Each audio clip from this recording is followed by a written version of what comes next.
नमस्कार, news capital express में आपका स्वागत है। मैं हूं आपके साथ अंकिता। चलिए बढ़ते हैं खबर की ओर। भोपाल सीएम के अधिकारियों को समय पर कार्यालय पहुंचने के निर्देश पर विधायक रामेश्वर शर्मा का बयान।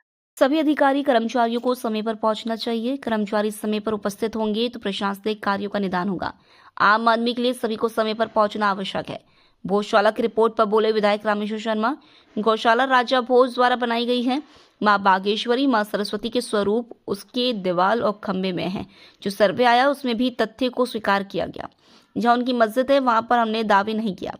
मंदिर तोड़कर जब मस्जिद बनाए गए हैं उसे पर आपत्ति है। खुदा का इबादत करना है तो जो हिंदुओं की आस्था है वह हिंदू को सौंप दिया जाए। देखिए, माननीय मुख्यमंत्री जी की मंशा ये है कि सब मध्य प्रदेश के नागरिक, मध्य प्रदेश सरकार के कर्मचारी भी हैं यहाँ, जो सरकारी नौकरी में वो भी मध्य प्रदेश में पैदा हुए, और नागरिकों की समस्या हल करना ये प्रशासन का काम है।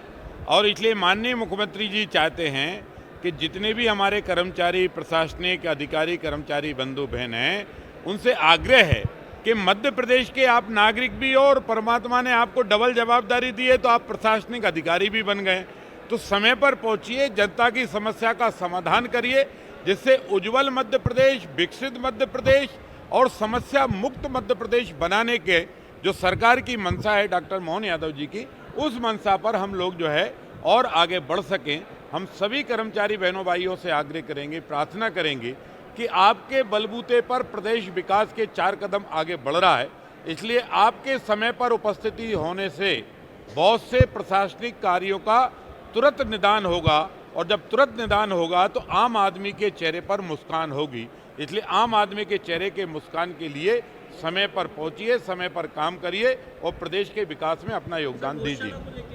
देखिए, माननीय मुख्यमंत्री जी की मंशा ये है कि सब मध्य प्रदेश के नागरिक, मध्य प्रदेश सरकार के कर्मचारी भी हैं यहाँ, जो सरकारी नौकरी में वो भी मध्य प्रदेश में पैदा हुए, और नागरिकों की समस्या हल करना ये प्रशासन का काम है। और इसलिए माननीय मुख्यमंत्री जी चाहते हैं कि जितने भी हमारे कर्मचारी, प्रशासनिक अधिकारी, कर्मचारी बंधु बहन हैं, उनसे आग्रह है कि मध्य प्रदेश के आप नागरिक भी हो और परमात्मा ने आपको डबल जवाबदारी दी है, तो आप प्रशासनिक अधिकारी भी बन गए। तो समय पर पहुंचिए, जनता की समस्या का समाधान करिए, जिससे उज्जवल मध्य प्रदेश, विकसित मध्य प्रदेश और समस्या मुक्त मध्य प्रदेश बनाने के जो सरकार की मंशा है डॉक्टर मोहन यादव जी की, उस मंशा पर हम लोग जो है और आगे बढ़ सकें।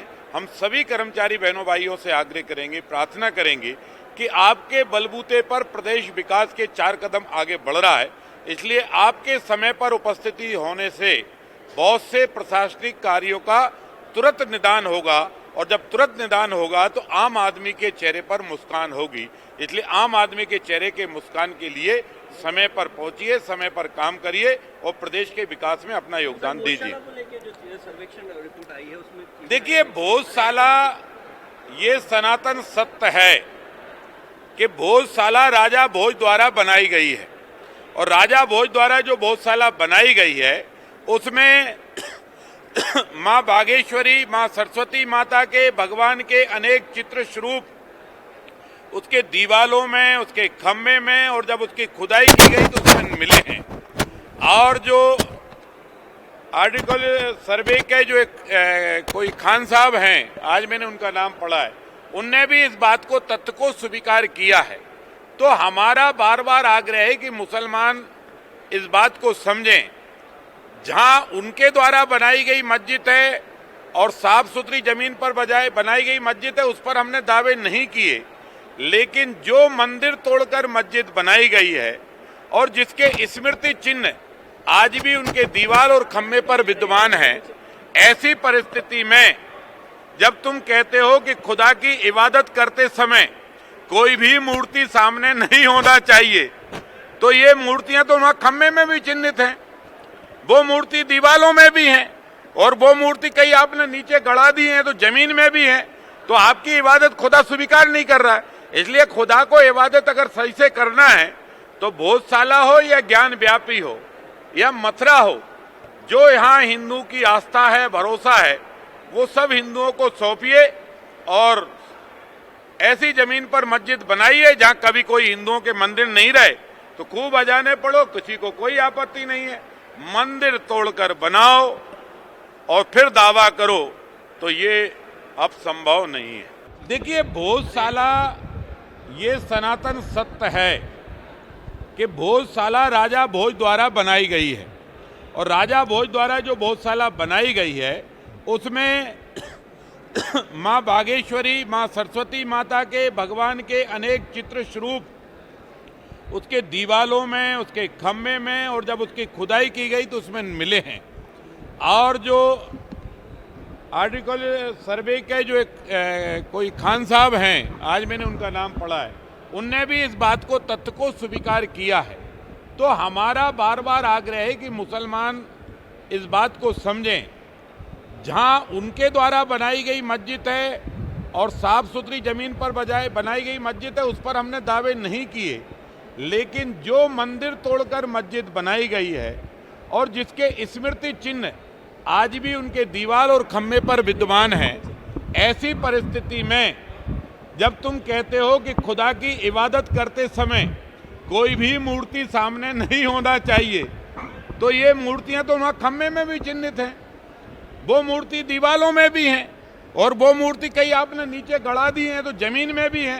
तो आपकी इबादत खुदा स्वीकार नहीं कर रहा है। इसलिए खुदा को इबादत अगर सही से करना है तो भोजशाला हो या ज्ञान व्यापी हो या मथुरा हो, जो यहाँ हिंदू की आस्था है, भरोसा है, वो सब हिंदुओं को सौंपिए और ऐसी जमीन पर मस्जिद बनाइए जहाँ कभी कोई हिंदुओं के मंदिर नहीं रहे, तो खूब अजाने पढ़ो, किसी को कोई आपत्ति नहीं है। मंदिर तोड़कर बनाओ और फिर दावा करो तो ये अब संभव नहीं है। अरेरा कॉलोनी में नियमों को ताक पर रखकर चल रही शराब दुकान के खिलाफ कांग्रेस प्रवक्ता विवेक त्रिपाठी का संघर्ष रंग लाया है। त्रिपाठी के नेतृत्व में रहवासियों ने मंदिर और अस्पताल के समीप इस दुकान का पुरजोर विरोध किया, जिसके बाद राष्ट्रीय मानव अधिकार आयोग ने कड़ा रुख अपनाया है। आयोग की फटकार के बाद अब जिला प्रशासन बैकफुट पर है। विवेक त्रिपाठी ने स्पष्ट किया कि यह केवल एक दुकान का मुद्दा नहीं, बल्कि महिलाओं की सुरक्षा और धार्मिक आस्था का सवाल है। उन्होंने चेतावनी दी है कि यदि 20 मार्च तक दुकान नहीं हटी तो आंदोलन और उग्र होगा। ये जिला आबकारी अधिकारी महोदय हैं, ये पिछली बार यहाँ पे जांच करने आए थे और हमारी जो शिकायत थी, हमने कहा था धार्मिक स्थल के पास में शराब की दुकान संचालित हो रही है। आपकी जांच समिति आती है, जांच दल आता है, यहाँ पे जांच करता है, जांच की एक रिपोर्ट मानव अधिकार आयोग को भेजता है, उसमें स्थल पंचनामा बनाता है। स्थल पंचनामे का मतलब होता है कि इनने दूरी को नापा, शराब की दुकान से ये धार्मिक स्थल कितना दूर है। मैं चुनौती देके ये स्थल पंचनामा इन्हीं के द्वारा बनाया गया है, इसमें दूरी कितनी लिखी है इनसे पूछना चाहता हूँ, मीडिया के साथियों के समक्ष इसमें दूरी कितनी लिखी है।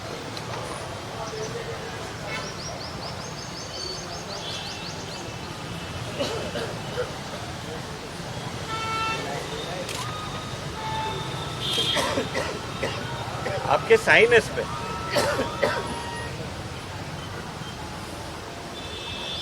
जितना मैं समझता हूँ स्थल पंचनामा मतलब नापना कि शराब की दुकान से धार्मिक स्थल की दूरी जब नापेंगे ना, जब हमारा मंदिर रजिस्टर्ड होगा। अरे चलिए अभी लिखित में जो जवाब देना था इसमें इनने दूरी नहीं लिखी, पर मौखिक ये स्वीकार रहे हैं कि 100 मीटर का जो नियम है वो उसको पूरा नहीं किया जाता। चलिए अब मैंने आपकी बात सुनी, अभी मैंने आपकी बात सुनी, अभी मेरी तो अरे सर मेरी बात मैंने आपकी पूरी मंदिर चलिए ये मंदिर को नियम अनुसार नहीं मानते, ये धार्मिक स्थल को ये कहना चाहता है आबकारी विभाग ये कहना चाहता है कि मध्य प्रदेश में मंदिर खोलने के लिए रजिस्ट्रेशन कराना अनिवार्य है। मोहन यादव जी की सरकार में मंदिर खोलना है तो रजिस्ट्रेशन कराना अनिवार्य है। जैसे हम व्यापार करते हैं, दुकान के ऊपर GST नंबर लिखा रहता है, वैसे ही मंदिर के बाहर रजिस्ट्रेशन नंबर। आप ये हम लोगों की कमेटी है, आपको जो चाहिए कि मैं बाइट दूंगा बकायदा। जो अरे गलत तरीका, ये जांच का तरीका नहीं है, ये गलत तरीका जांच का। आपको जो बाइट चाहिए कि मेरे से लेना, मैं दूंगा, ऑफिस में लेना, यहाँ लेना, ठीक है। विभाग की टीम आज आई है। राष्ट्रीय मानव अधिकार आयोग की फटकार के बाद में आज जिला प्रशासन जागा है। अरेरा कॉलोनी के रहवासी निरंतर इस अवैध शराब की दुकान की शिकायत कर रहे हैं। ये आवासीय भूखंड में संचालित की जा रही है। एक दीवार के सहारे अस्पताल और शराब की दुकान चल रही है। 40 मीटर दूर आर्य समाज मंदिर है जिसको प्रशासन मंदिर मानने के लिए तैयार नहीं है। मुख्यमंत्री महोदय प्रधानमंत्री महोदय आर्य समाज मंदिर की तारीफ कर रहे हैं, आर्य समाज में श्रद्धा व्यक्त कर रहे हैं, मुख्यमंत्री महोदय आर्य समाज मंदिर में श्रद्धा व्यक्त कर रहे हैं, वार्षिक उत्सव में जा रहे हैं, तारीफ कर रहे हैं, परंतु जिला प्रशासन ऐसे किसी भी मंदिर को मध्य प्रदेश में मान्यता नहीं देता जो रजिस्ट्रेशन नहीं कराता।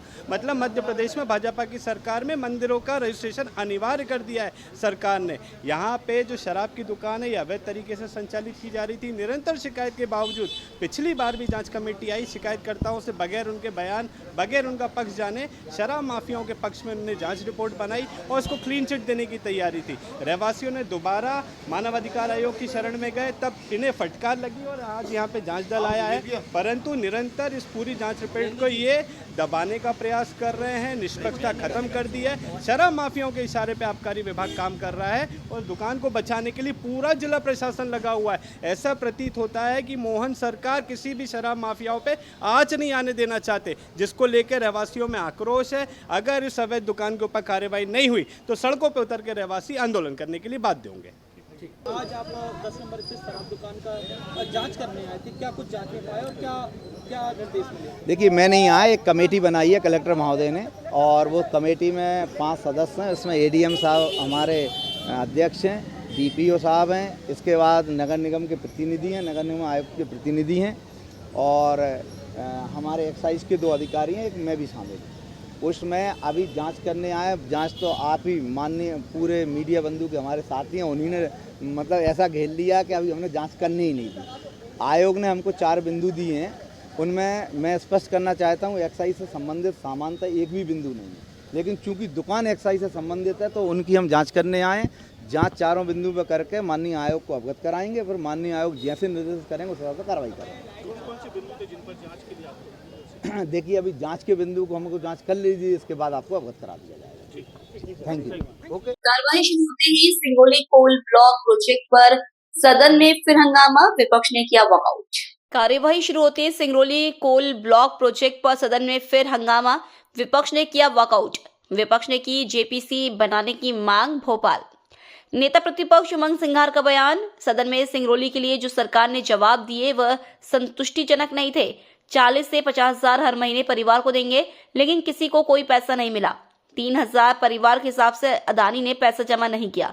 लाखों करोड़ों रुपए की खदान कौड़ी के भाव अदानी को दी गई। कांग्रेस विधायक दल की मांग है कि आदिवासी लोगों को मुआवजा मिलना चाहिए। साल में 123 एफआईआर दर्ज हुई है सारा समूह के ऊपर। उसके बाद मैंने उनसे पूछा कि अब तक कुल कितना हुआ है निवेशकों का, कितना पैसा वापस दिया गया है निवेशकों को। उसमें उत्तर जो लिखित में दिया गया उसमें आपने नहीं दिए गए। और जब मैंने प्रश्न पूछा सदन के अंदर मंत्री जी, राज्य मंत्री जी से, तो उन्होंने फिर स्वीकारा कि इसमें लगभग 4,500 हज़ार करोड़ रुपए अटके पड़े हैं निवेशकों के। आप कल्पना करें, ये वो निवेशक हैं जो छोटे परिवार से आते हैं, छोटे किसान हैं, छोटे व्यापारी हैं, घरेलू महिलाएं हैं, जिन्होंने अपने बचत का पैसा सारा चिटफंड समूह में इसलिए जमा किया था कि उनको जानकारी दी गई थी कि राशि जमा होने से 3 साल में वो दोगुना हो जाएगी। अफसोस की बात है कि उनको न्याय नहीं मिल पाया है। और कल मंत्री ने बताया सदन के अंदर कि 6,500 करोड़ में से मात्र 300 करोड़ की रिकवरी हो पाई है। ये मामला स्वयं केंद्र सरकार का गृह मंत्रालय देख रहा है, जहाँ अमित शाह जी है, लेकिन मात्र 5% वसूली हो पाई है।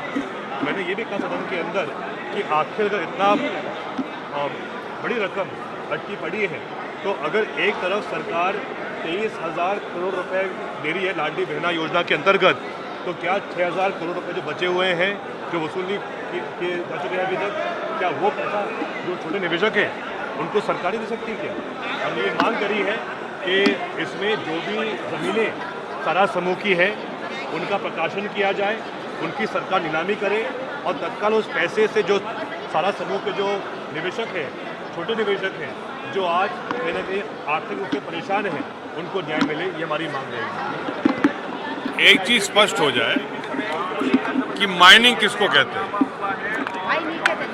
जमीन साफ करना, पेड़ काटना और ओवरबर्डन हटाना माइनिंग की शुरुआत होती है।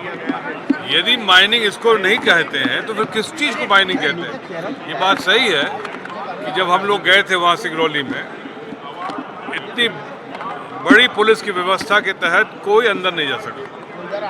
क्या हो रहा है क्या नहीं हो रहा, कितने गांव के कितने लोग जा रहे हैं और कितने लोगों को पैसा मिल रहा है किसी को नहीं मालूम। एक व्यक्ति के लिए पूरी सरकार नतमस्तक है, ये हालत है। देखिए सरकार किस प्रकार से भाग रही है। सरकार आंकड़े गलत देती है। एक तरफ इनके मंत्री कहते हैं 50 लाख रुपए, 40 से 50 लाख रुपए हर परिवार को देंगे। एक तरफ कहते हैं 1200 परिवार है, 1500 परिवार है, जिसमें कि वहाँ 3000 से ज़्यादा परिवार है। आपने कहा है कि 5 गांव का हमने अधिग्रहण किया, जिसमें कि अवार्ड पारित हो गया 8 गांव का, और सरकार कहती कि हमने खदान अभी चालू की अनुमति नहीं दी है। मिट्टी हटाना, आपको पता है कि मिट्टी हटाने के लिए परमिशन लेना पड़ती है तहसीलदार कलेक्टर से। इससे झूठी बात करने वाली सरकार। मैं समझता हूं कि सिंगरौली के आदिवासी या उस क्षेत्र के निवासियों के साथ अपमान है, और उनको न्याय की मांग को लेके हमने जेपीसी की मांग करी है, और यही हमारी मांग है। सर, जेपीसी की जब तक मांग पूरी नहीं होती है तब तक बिल्कुल सरकार से हम मांग करेंगे कि इस पे जेपीसी तत्काल बने। अब सरकार, जब आप देख रहे हो कि एक व्यापारी अडानी को लेके किस प्रकार से उसको बचाने के लिए सरकार पूरी तरह लगी हुई है, पूरे मंत्री चुप बैठे हैं लेकिन कोई बोलना नहीं चाहते। ये अडानी प्रेम आप देख रहे हो, ये मध्य प्रदेश सरकार का, बीजेपी सरकार का। सर, राजस्व मंत्री कह रहे हैं इस पूरे मामले पर कि हम अगर कुछ आरोप है या फिर गलत तरीके से मुआवजा बटा है, अभी तो बटा ही नहीं, वो ये कह रहे हैं, और बटा भी है तो जांच करवा लेंगे। फिर खदान कैसे चालू होगी? बगैर मुआवजा दिए जब तक विस्थापित किए कोई खदान चालू नहीं होती। ये कानून है, ये नियम है। तो कैसे वहाँ इतने लाखों पेड़ कट रहे, कैसे मिट्टी हट रही? क्या मंत्री जी को इतना ज्ञान नहीं है, राजस्व मंत्री जी को, कि अगर रेवेन्यू, अगर तहसीलदार परमिशन देता कहीं पे अगर मिट्टी खोदना है, तो आपने यहाँ लाखों करोड़ की खदान आप कह रहे हो कि अभी हमने चालू नहीं हुई है। तो मैं समझता हूँ बड़ी शर्म की बात है, ऐसे मंत्री जवाब देते अज्ञान होके, बड़े दुख की बात है। लेकिन हमारी लड़ाई ये है कि वहाँ पे क्या 40 से 50 लाख रुपए आपने, सरकार ने कहा कि हर परिवार को मिलेंगे, नहीं मिल रहे, जबरदस्ती भगाया जा रहा, घर तोड़े जा रहे। हम लोग विपक्ष के लोग गए थे, घेराबंदी करी, 4000 पुलिस वाले थे, नाकेबंदी करी, हमें जाने नहीं दिया। अगर इतना डर क्यों है? मैं समझता हूँ कि अडानी ने सिर्फ 350 करोड़ रुपए दिए, जिसमें मुआवजा बनता 6000 करोड़ का। तो 6000 करोड़ रुपए सरकार ने न कंपनी से वसूले, वह खदान चालू करवा दी। हमारी मांग है कि इस पे सरकार को तत्काल जांच कराना चाहिए, और जेपीसी एक पार्लियामेंट है। क्यों भाग रही है सरकार? क्यों आदिवासियों के न्याय की बात नहीं कर रही? क्यों आदिवासियों के हित की बात नहीं करना चाहती? क्या आदिवासी विरोधी सरकार है? तो सीधे तौर पर महाकाल मंदिर में होने वाली संध्याकालीन और शयन आरती में शुल्क लगाए जाने के विरोध में आज जिला युवक कांग्रेस ने प्रदर्शन किया। इस दौरान रैली निकालकर सहायक प्रशासक को ज्ञापन सौंपा गया। महाकाल मंदिर समिति द्वारा मंदिर में होने वाली संध्याकालीन और शयन आरती में शामिल होने के लिए 250 रुपए का शुल्क लगाया गया है। इसका साधु संतों सहित अन्य संगठनों द्वारा जमकर विरोध किया जा रहा है। आज जिला युवक कांग्रेस ने भी मोर्चा खोलते हुए विरोध प्रदर्शन किया। इस दौरान लोहे के पुल से पैदल मार्च निकालते हुए महाकाल मंदिर के नीलकंठ द्वार पर नारेबाजी करते हुए मंदिर समिति के सहायक प्रशासक मूलचंद जूनवाल को कलेक्टर के नाम ज्ञापन सौंपा गया। जिला युवक कांग्रेस के अध्यक्ष अर्पित यादव ने कहा कि आरती में लगाए गए शुल्क को वापस लिया जाए और सप्ताह में 3 दिन आम दर्शनार्थियों को गर्भगृह प्रवेश देकर दर्शन कराए जाएं। अन्यथा युवक कांग्रेस द्वारा आंदोलन कर भूख हड़ताल की जाएगी। प्रदर्शन में बड़ी संख्या में कार्यकर्ता शामिल हुए। ज्ञापन दिया गया किस प्रकार का? जिस प्रकार से महाकाल मंदिर में कुछ दिनों से तानाशाही चल रही है और लोगों के साथ जिस प्रकार से दुर्व्यवहार किया जा रहा है, और संध्या आरती और रात्रि आरती में जिस प्रकार से 250 रुपए का जो शुल्क लगाया है, आज उज्जैन जिला युवा कांग्रेस उसका विरोध करती है। और उसी को लेकर आज हमने ये ज्ञापन देके महाकाल मंदिर प्रशासक को, पूर्व में भी हमने ज्ञापन दिया था और हम लगातार उनको ज्ञापन देके ये मांग करे जा रहे हैं। अगर हमारी इस बार अब बात नहीं मानी गई और मंदिर प्रशासक जिस प्रकार से तानाशाही कर रहे हैं, क्योंकि राजनीतिक दल जो है वो अपनी व्यवस्था तो करते ही हैं, लेकिन मंदिर में जिस प्रकार से प्रशासक बिना किसी को सूचना दिए, बिना किसी जनप्रतिनिधि से बात करे, बिना किसी को अवगत कराए, जिस प्रकार से 250 रुपए का शुल्क लगा, उसको यूथ कांग्रेस उसका पुरजोर विरोध करती है। और अगर हमारी मांगों को नहीं माना गया तो आने वाले दिनों में हम अनिश्चितकाल भूख हड़ताल पर बैठेंगे। किस प्रकार की आपने शर्तें रखी हैं? हमारी मुख्य शर्त यही है कि 250 रुपए का शुल्क वापस लिया जाए और गर्भगृह में सप्ताह में 3 दिन समान दर्शन, जैसा कि राजा हो या रंक, सबको समान दर्शन की व्यवस्था मिले। इसी बात को लेकर आज हमने मंदिर प्रशासक महोदय जुनवाल जी को ज्ञापन दिया है। है जो संध्या आरती और शहर आरती को लेकर ऐसे सिखाया जा रहा है, इसको लेकर ज्ञापन दिया है, तो क्या ज्ञापन दिया है? क्या जी, युवा कांग्रेस के पदाधिकारी द्वारा आज एक ज्ञापन दिया गया है। उसमें जो कुछ मांगे हैं उनकी, उन मांगों के लिए ज्ञापन दिया गया है, जिससे वरिष्ठ को अवगत करा दिया जाएगा।